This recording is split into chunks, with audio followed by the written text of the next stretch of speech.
You're watching BBC Newsroom Live. It's 11 a.m. These are the main stories.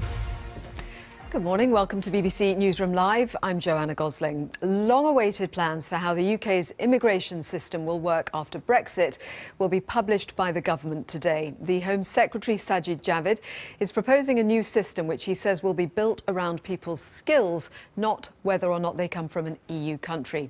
There's reported to have been a dispute within the Cabinet over a recommendation that skilled workers would need to be earning at least £30,000 a year before being allowed to live in the UK. And it's understood there will be further consultation before that is introduced. The new rules will mark an end to the rights of EU citizens to live and work in Britain without restrictions. The government's promising a new visa route for skilled migrants from the EU and beyond. And after Brexit, there'll be no limit on how many highly skilled workers can enter the country. The plan leaves out Conservative manifesto commitment to cut net migration to less than 100,000 a year. Today, Mr. Javid would only say numbers will be brought down to more sustainable levels. But after that interview, Downing Street sources have said the manifesto targets do remain. Well, let's go to our assistant political editor, Norman Smith. Well, this has been long overdue, Norman.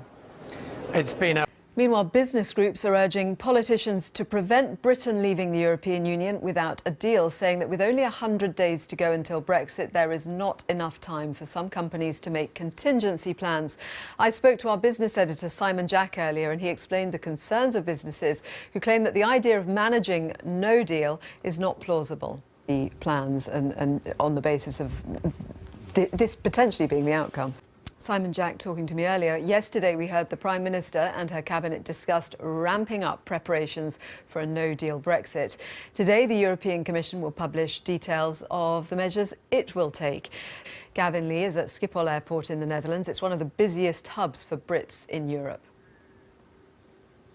The bank Santander has been fined nearly £38 million for failing to process the accounts and investments of customers who've died.